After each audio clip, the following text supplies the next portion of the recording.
going to the state and having the state do an equality, an equity or equality in services. So I was wondering if that's also something that the Massachusetts Association of School Committees or Massachusetts Association of Superintendents, or just our own school committee and superintendent writing letters to DESE or to various state agencies to try to get those things done. Because I think that those are huge. If we're going to compare ourselves to the other communities and we're going to say that we can't get there, well, we can't get there because we don't have the money. I mean, that's what it comes down to. When Mr. Andrews shows you that dollar bill, 46% is education here. Another 4% was the upper Cape vocational or, the outside education. We're at 50%. The increase in this budget, you're talking, is approximately $4 million from what we have, or what we can afford, which is above the minimum. And what I want to know is that on a town level, what do you propose we cut out of that $4 million on our side? You're talking, because we have a finite amount of money. Talking library, council on aging, probably the 6 and plus another 4 or 5 police officers. Maybe shutting down municipal maintenance, or at least limiting it to a couple of people that are just there for emergency calls. And I don't even think with that, we're probably at about $2 million, if I'm figuring it about right. So we still would have to come up with something. So I have concerns with that. And the RTI, the intervention thing, I think in theory it's a good idea, but when you look at it, what you're doing is you're adding a layer of middle management. And I can't speak for teachers, but I know that when my oldest daughter started school, I think she had 17 kids in her class. Now they've got 30. And I think that, like I said, I can't speak for teachers, but I would think that if we could, rather than just losing teachers through attrition and adding classrooms and adding, okay, you have 24 kids this year, next year you get 30 because we've lost a teacher. Rather than having a $90,000 interventionist come in, well, that's what the numbers are. 75 for minor, 90,000 for DECUS. Those one positions, I think I'd rather see either maybe 8 or 10 paraprofessionals, or maybe a couple of full-time teachers, so that we could get maybe 3rd grade and 5th grade, which are the MCAS years, add another teacher to those classes so that we bring our levels down from 30 students to 22 students. I think there are things like that that can be done. And I think, I can only talk for the schools that my kids have gone to, but I think the principals, phenomenal, fantastic. The teachers give more than blood, sweat, and tears. And I think, however it's presented, I perceive it as the teachers, you're not targeting your kids. They're targeting them. You can go into any classroom and the teacher can tell you which kids are struggling on what. The problem is getting to them. And I think to bring in a $90,000 position that will come in and target that 1 or 2 kids, I mean, it's very similar to like a Title I. That's what it sounds like to me. And a Title I paraprofessional, you are talking $10,000 a year you can get them to start. And so those are my concerns with that. And would you like a response? I would love a response to any of it, sure. I'm just going to say a couple of things. Number one, you're throwing around some numbers that I don't know. I don't know of any $70,000 middle manager we're bringing in. That's not what the program is about. So where you got that information, I haven't got a clue. And I want to know, to my knowledge, there isn't a single class in this system in the elementary level of 30 kids. So if there's 30 kids in that classroom, I want to know what school it is and I want to know what classroom. Because to my knowledge, there isn't a classroom in this district for 30 kids in the elementary level. Because that has been one of our goals, to keep class size down. And we work real hard about staffing our schools with that in mind, that goal in mind. So I don't know what school it is, but we don't have, to my knowledge, we have no classrooms of 30. Well, if you have classes at 24, and you decide that you're gonna limit a teacher through attrition, and you have, I don't know, 5 classes, and you lose one through attrition, how many Well, I ones do understand they have that? We have worked real hard to strategize it so that didn't happen. And in terms of the formula, we all know the formula is not working. One of the reasons why the formula is not working is based on property values.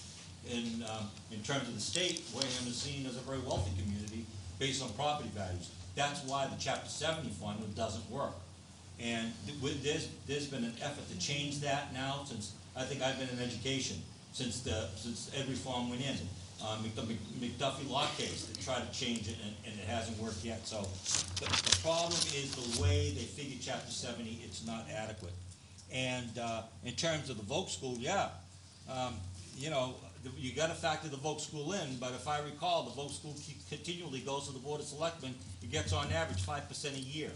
So I think that is something we have to think about. Just for the record, they go to town meeting.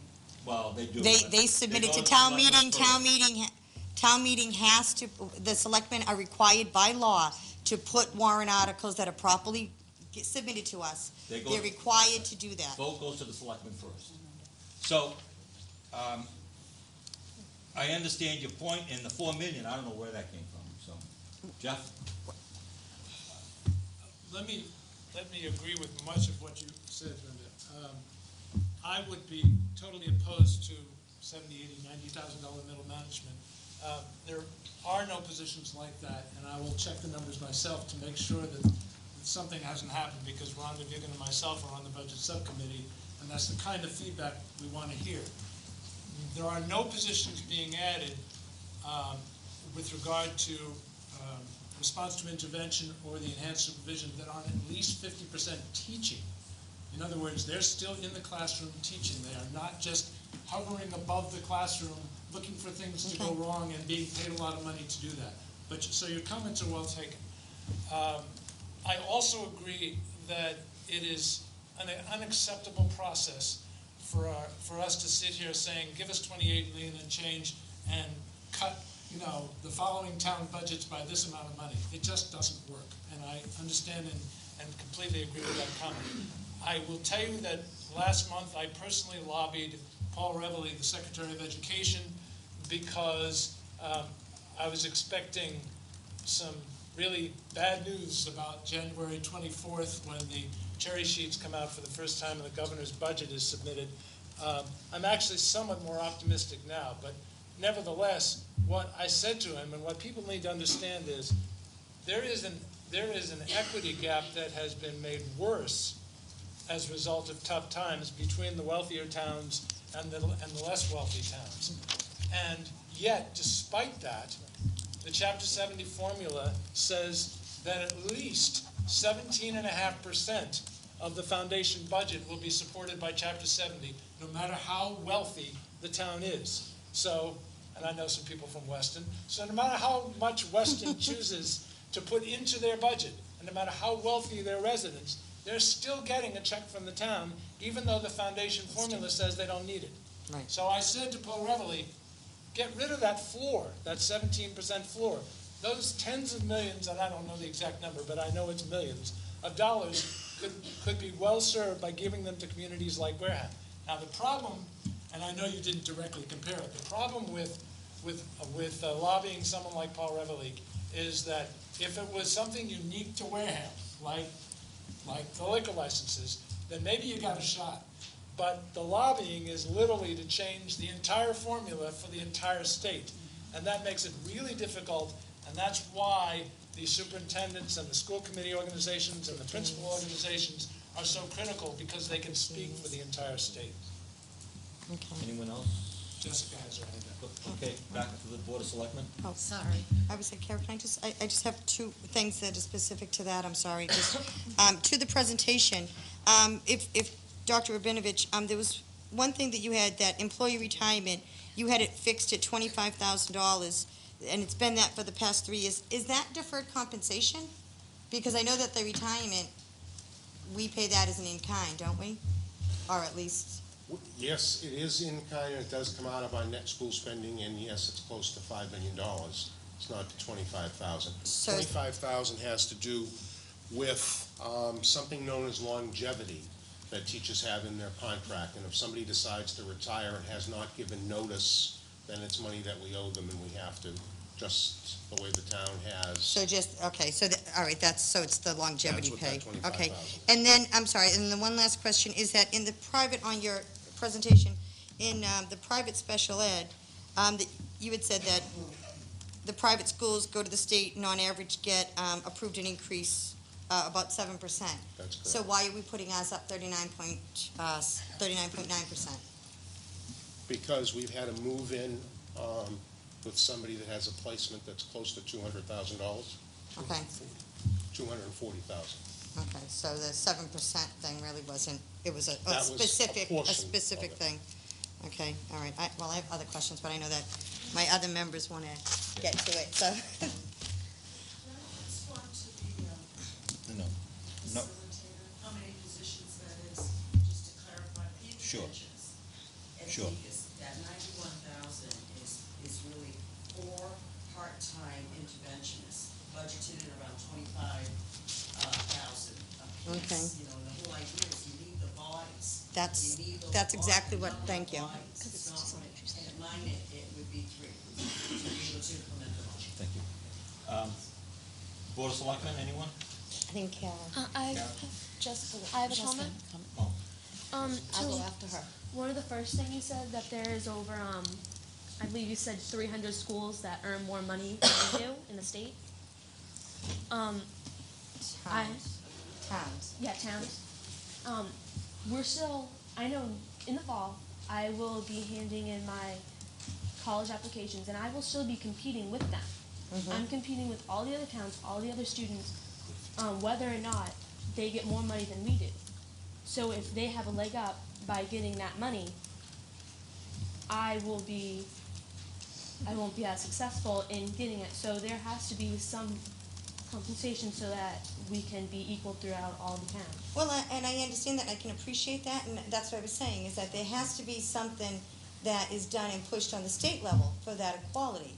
But it's also is that, you know, just like everything else in life, if you're competing with these people, then I'm sure you do your volunteer time and you're trying to get, like, you know, on the, you know, honors list and things like that you're trying to do so that you can stand out, do your extracurricular activities. So there are other things that you can actually do to shine. Whereas with the town, as I'm saying, you know, where are we gonna cut $4 million? I mean, that's the bottom line. We only have so much money. So if they're looking for $4 million, tell us where to cut it. And I realize that. Asking for 2 additional, level funding plus 2 additional. And I realize that we need to cut that money somewhere in the budget. I don't know how that works. I realize that you guys do that. But to the students who we're still competing, whether all the other towns excuse me, within Jeff. Could we please keep it quiet, please, so we can hear and I agree. So while We're we doing the might best be we doing can. for Jessica, do me a favor, stand up so everyone can hear you. So while we might be doing well for budgeting for towns in situations similar to ours, compared to the other state, I realize that we are nowhere near the distance that they are doing, and we are in a disadvantage to them. And I realize I wanted to clarify that while we're doing good for us, compared to the rest of the state, we aren't succeeding as much. Thank you. back to the Board of Selectmen? Thank you. Jessica's comments actually lead perfectly into mine, and that is that we are talking about our children. We're talking about educating our children. They are the hope for the future. And while I understand the challenges that the community faces fiscally, and the social, economic, and the demographics, and all of that, now is the time for us to not talk about why we can't do it, or pit Council on Aging against children. Now is the time for us to sit down and collectively sharpen our pencils and figure out how we're going to do it, because our kids deserve it. I have a small child getting ready to go to kindergarten, and when I see those graphs on that chart, that's frightening to me. And there are a lot of families in this community that have no other alternative but to send their kids to public schools. if they wanted to send them somewhere else, they can't. And we owe that to those families and those children who have chosen Wareham to be their home. Good schools bring better business, more economic development. It grows the community as a whole, and we have got to be committed to this. We have to sit down and work together and not talk about why we can't, not talk about what we're going to sacrifice, talk about what we're going to do to get it done. Thank you. Thank you. That's just wonderful. Please hold any applause. Board of Selectmen? Thank you very much for that, Mrs. Winslow. You're welcome, Mr. Holmes. So I guess I'm probably going to be the bad guy in the room. Sorry. Listen, we're the town of Wareham. One town. You have two boards sitting here that are responsible. You have the Board of Selectmen, and you have the school committee. None of us are paid, so we're not putting any money in our pocket. We have Mr. Andrews and Dr. Rabinovich, two fine administrators who do the best they can do for the school system and for the town of Wareham. And then you have us, the school committee and the Board of Selectmen, that are elected by you to do the best we can for you. Then there's the real problem. There's only so much money in this system in the town of Wareham. That's it. We can't spend more just because it's nice.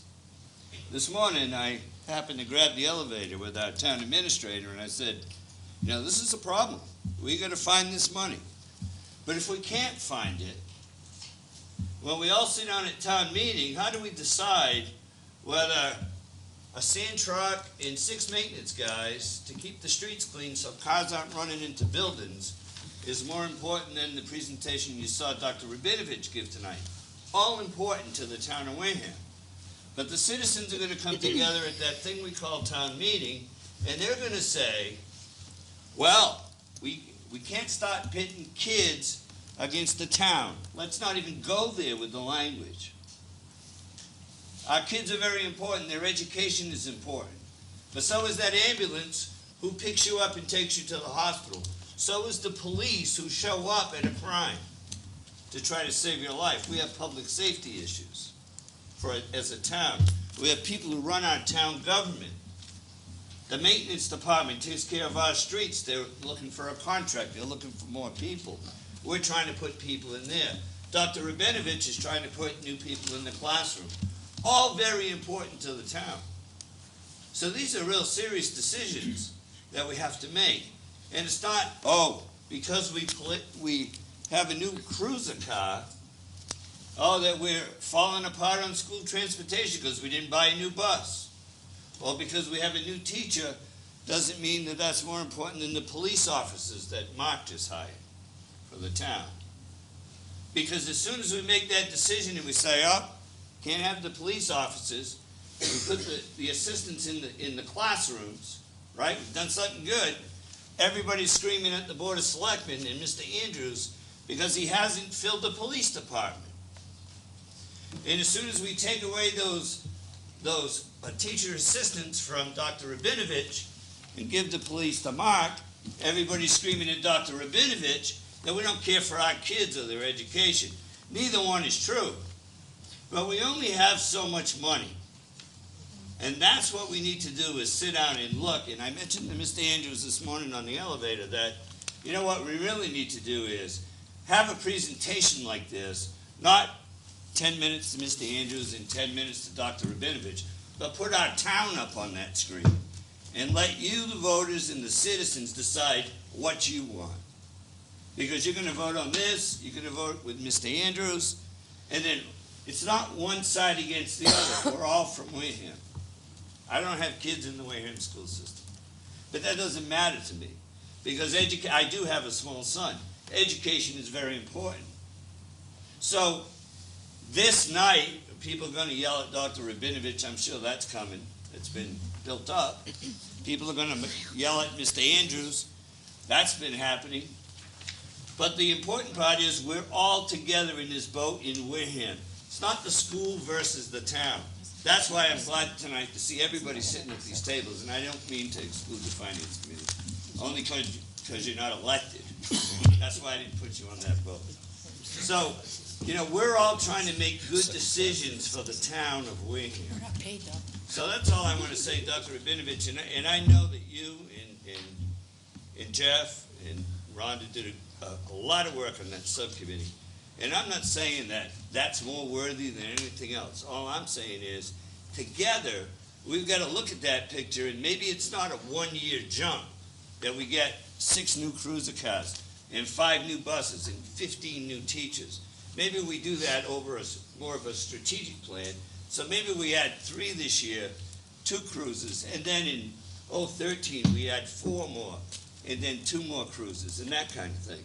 I don't think you can do it all in 1 year because the money's just not there. And there's only one other way to get money, and I'm not going to use that word in this forum. So I want to thank you for giving me a minute, and I think that working together, we can make this happen. I'm just not so sure that we can make it happen in the next 300 days. Thanks.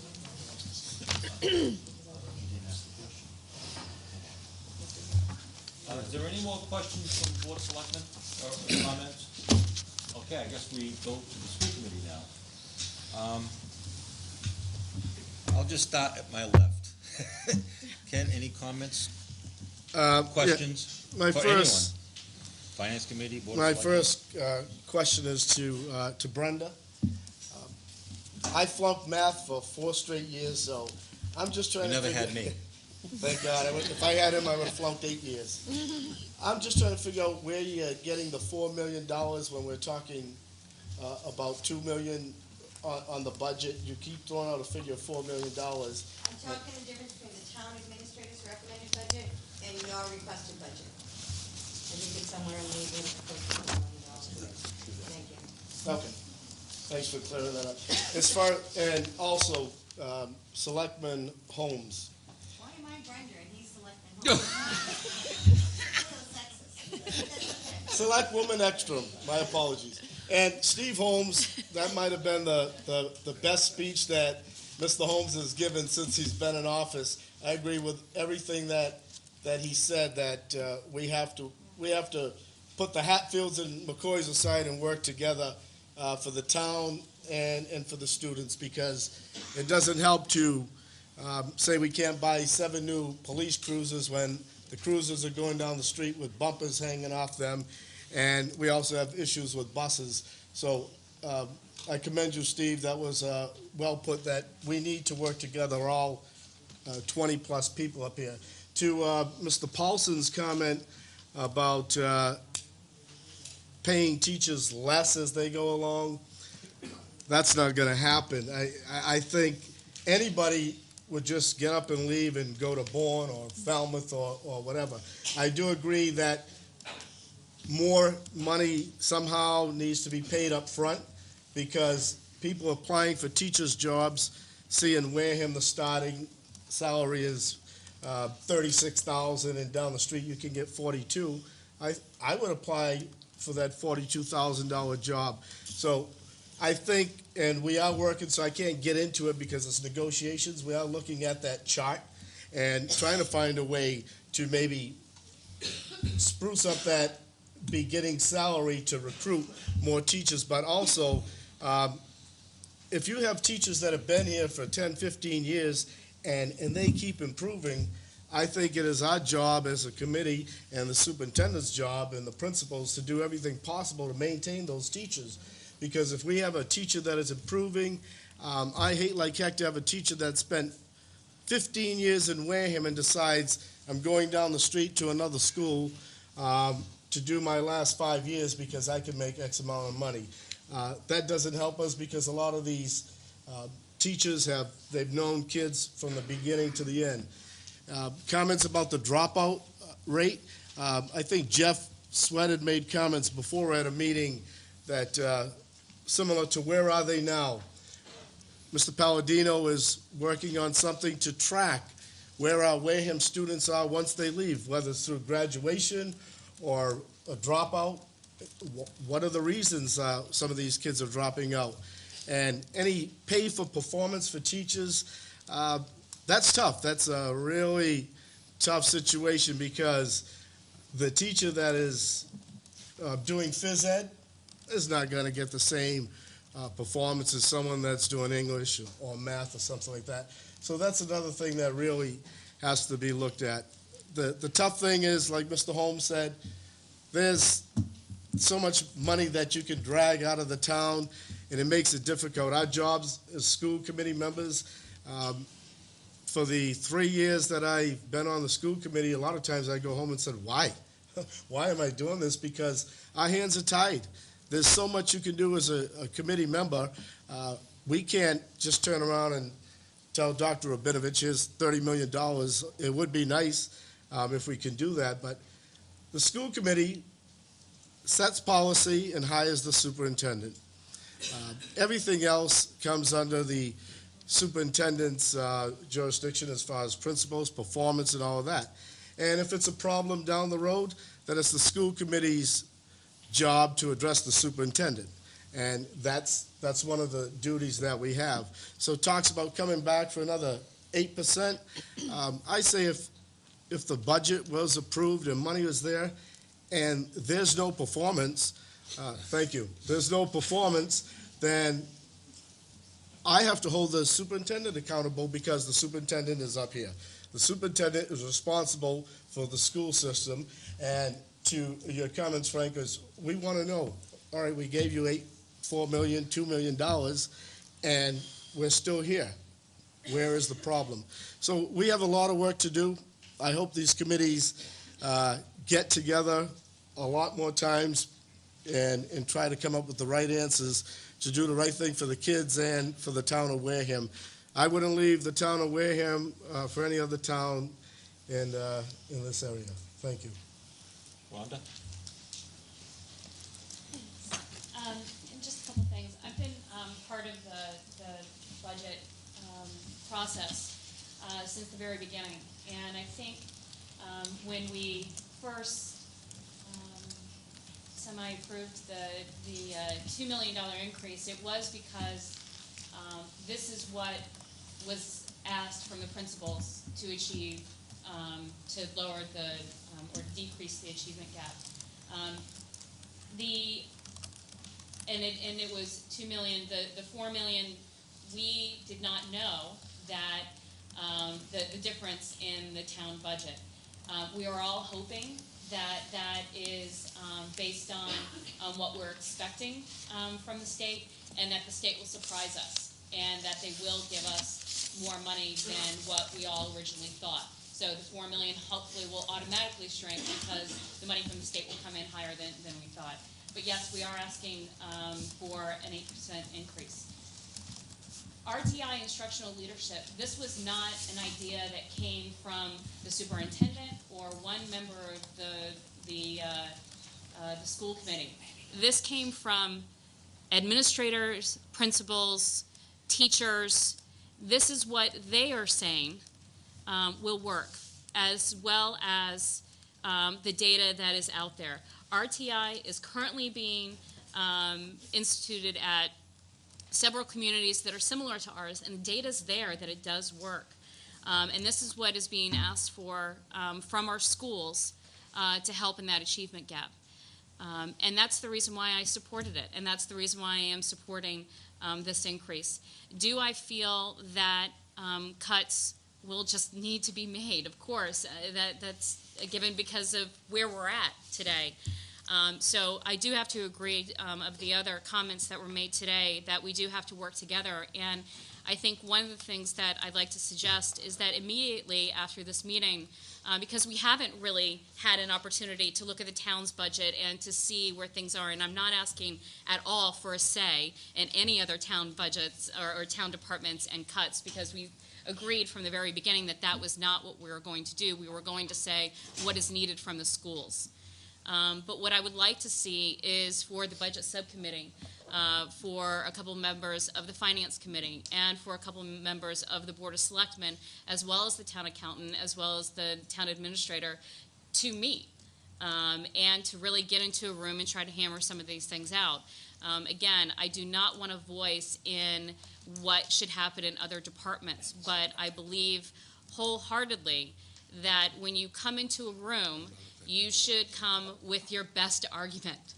And whoever comes in with that best argument and makes your case, then you need to, then the rest of the committee then can come together and support behind that. I do think that we can come to an agreement, and would like to see that that group formed right after this, so we can really come together and look at where we can make some cuts. The one other thing that I will say is that when we did present this, and the principals had an opportunity to come and speak in front of the budget subcommittee, the principal, the FinCom was there.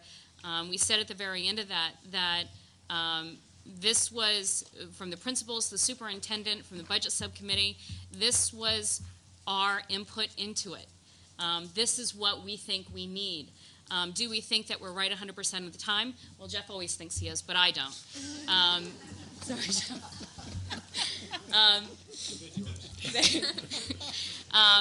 But I do think that input is absolutely needed in any budget process, and I'm looking for anybody and everybody to give me ideas on how we can educate our children the best way possible, and doing it with the funds that are needed.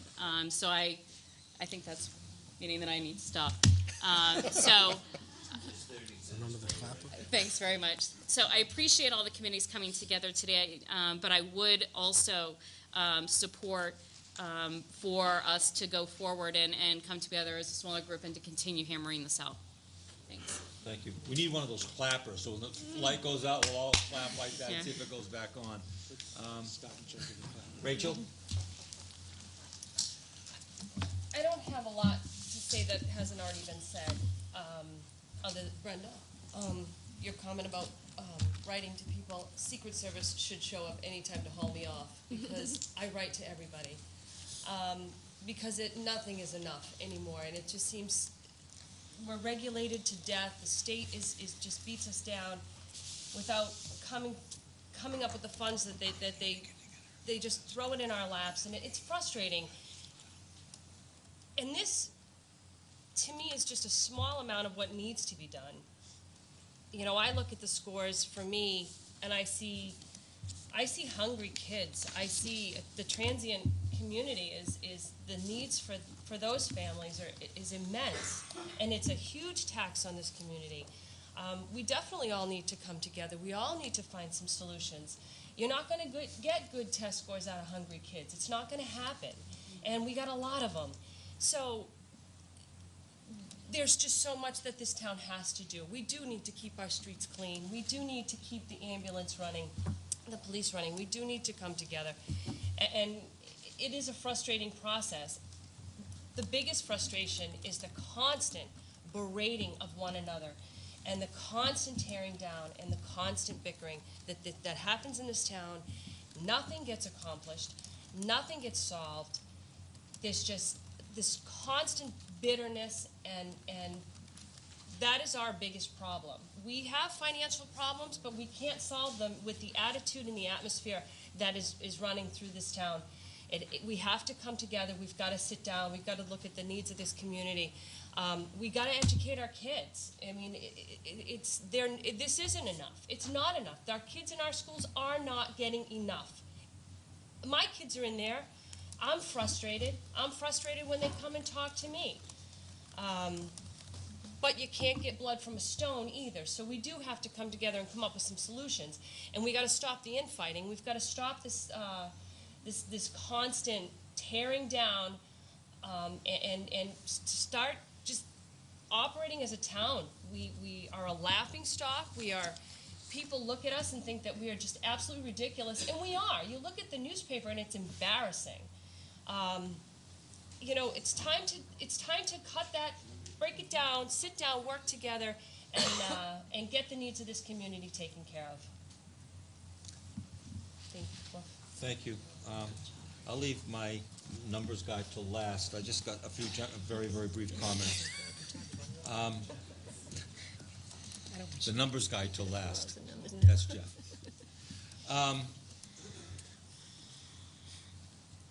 Yeah, our per capita income is down. We probably don't stack up per capita in terms of family income.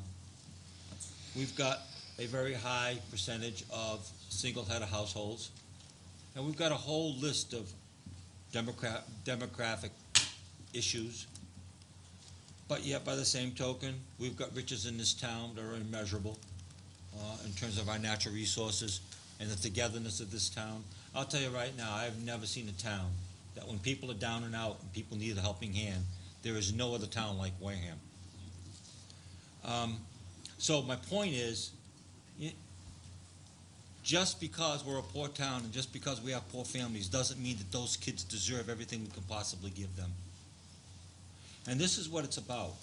We asked our administrators to come up with a needs budget for one purpose and one purpose only: to shrink the achievement gap, to get us to at least state average. Now think about that for a minute, ladies and gentlemen. State average. That's putting the Lowells and the Lawrences and New Bedfords and the Fall Rivers in the same mix with the Westerns and the Needhams and the Dedhams and the wherever. Dovers, Sherborne, all of the really rich communities, Weston. So the state average is the state average. It's a melting pot. It's average of the state. And we, on the achievement level, are below state average. But we're not nearly below state average, in achievement, but we are way below state average in the amount of money spent on education. You saw the graph. And so, am I saying just throwing money at things is going to help? No. But when we're committed as a school committee to make sure the class size is low, we have to be dedicated that when we need to hire a teacher, we hire a teacher. You saw the graph. The majority of the money being spent in this budget is spent in instruction. And we can talk about all of the peripherals. We can talk about the leaky roof. We can talk about the heating system that doesn't work. We can talk about transportation, whatever. But when it really comes right down to it, there's only three things that really, really matter. And there's three things that we should focus on as a committee and as a community. And that is the teaching, the learning, and the assessment. And I'm not just talking about the assessment of the students. I'm talking about the assessment of the teachers. It's all part of the package. That's where our energies fall. And if we concentrate on those areas and we use the resources intelligently, we can shrink that achievement gap and get us at least close to state average. The state average, when you really come down and think about it, is exactly what it says: state average. So I don't know where this budget is going to end up. What's going to happen now is we are going to vote on a budget next week. We are going to take change. I don't know. I can't speak for the committee. But what I am going to say is that looking at it from someone who's been in this business the better part of 45 years, there's no gravy there. There's no gravy. This is meat and bones. So it's a sad state of affairs, and I agree with Rhonda, and I'll be the first one to admit that I don't want to pit anyone against anyone else. But my main concern right now is obviously to the taxpayers, to their pocketbooks, and also to their children. And I think this budget reflects an attempt, because ladies and gentlemen, we've never recovered from those below state minimum. We haven't recovered from that. We lost a lot of positions. And yes, we've put some positions back at cheaper money. But we lost a lot of positions. And the EduJobs money created a golden opportunity for us, but yet a problem. We were able to hire some teachers, but now they're on the payroll and we have no more federal money to pay for their salary. Can anyone honestly say in their good conscience that we don't need a director of guidance at the high school? So I think that this budget reflects our best effort and the superintendent's best effort. I think it's relative to be tweaked, and it's probably not going to stay in this original form. But I don't think that it is so outrageous that it is pie in the sky. I absolutely do not believe that this budget is pie in the sky. Jeff? First, I would like to say that as chairman of the budget subcommittee, and I'm sure my colleague Rhonda Vigan agrees with me, we would love to hear your questions and comments, and that's coming soon. And for those of you at home, or for those of you reluctant to speak publicly, I would love to hear from you, emails, telephone calls, whatever. The Budget Subcommittee has a responsibility to make a recommendation to the full school committee by next week as to what we think the budget should be. We do not want to do this in a vacuum. Yes, we've studied lots of numbers, and we've studied not only the school budget, but also the proposed town budget. We understand, and I take Selectman Holmes' comments very well, we don't print money here. We have what we have, and we have to do it, use it wisely. And I do, and I know the rest of the school committee and our superintendent would love to hear from you if you have some thoughts as to how best to spend your money. I also want to say that there are no villains in this room, and there are no villains at home, and the Wareham taxpayers are certainly not villains. If there is a villain, and I come back to some earlier comments, it's the state of Massachusetts. I'm sorry, it's the truth. And if the governor was here, I would tell him it's the state of Massachusetts. I think this state is ripe to be sued again. Why? Because 1993, when they put in ed reform, it was to avoid a judge coming down hard on them and saying, you're failing the students of towns like Wareham. So they compromised and they put ed reform in, and it worked actually very well for about, well, not quite a decade. Maybe they got it through the 90s when economic times were good. But once times got tough, especially by about 2004, 2005, well, instead of the tough getting going, they failed us. And that's the truth.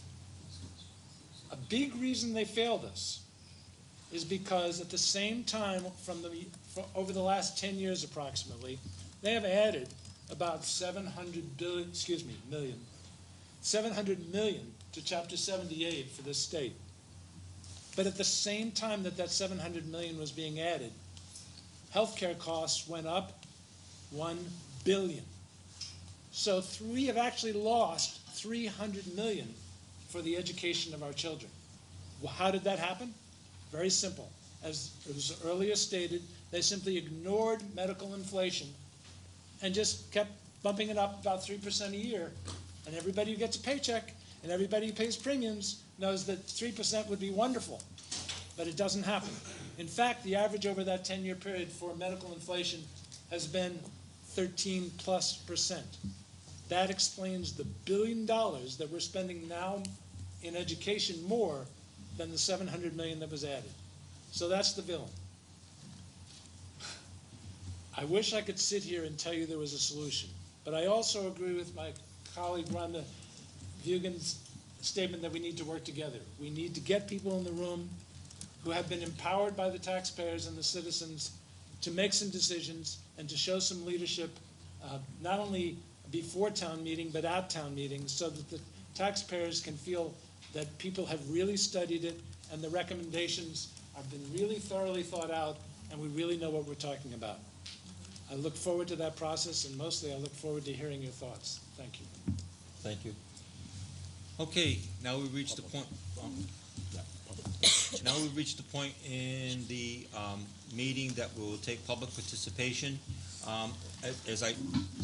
Just a second.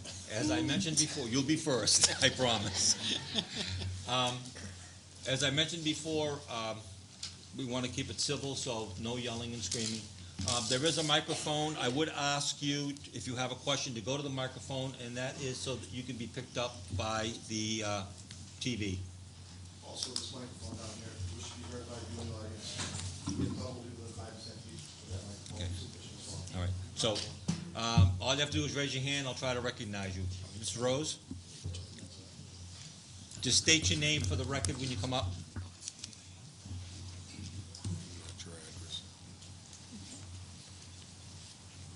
My name is Deborah Rose, and currently I am a volunteer at the Minot Forest School, a second-generation volunteer.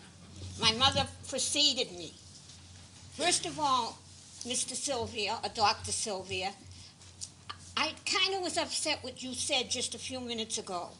There are those of us in this room, I think there must be some, who are taxpayers who do not have children in the schools. but we don't feel bad about paying for them to get a good education.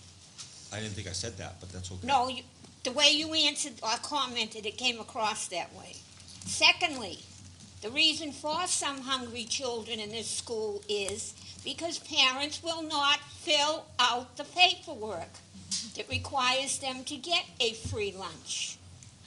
Second of all, the school committee in May of 2010 asked for volunteers from the general public. I sent an email to Dr. Sylvia. That is 8 months ago.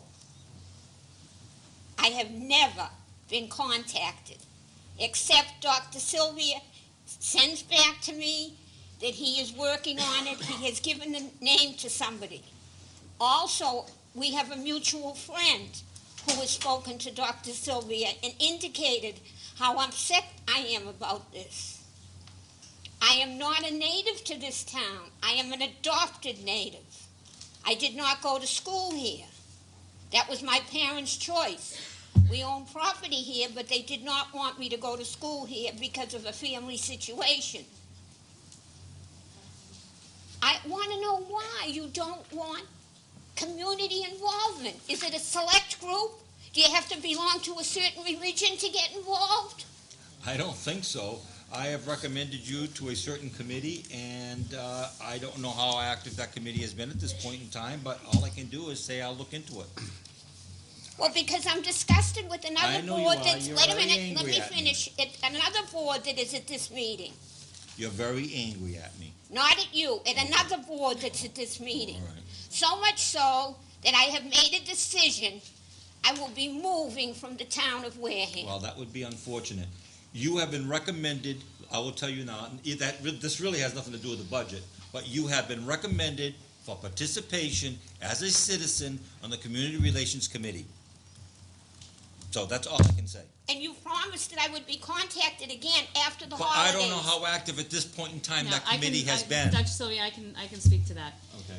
The Community Relations Committee, Dr. Sylvia put me in charge of heading up the Community Relations Committee. The first order of business was working with administration to roll out the new school improvement plans. That work was done at the end of last year. Going into this year, it is my responsibility to communicate out to each person that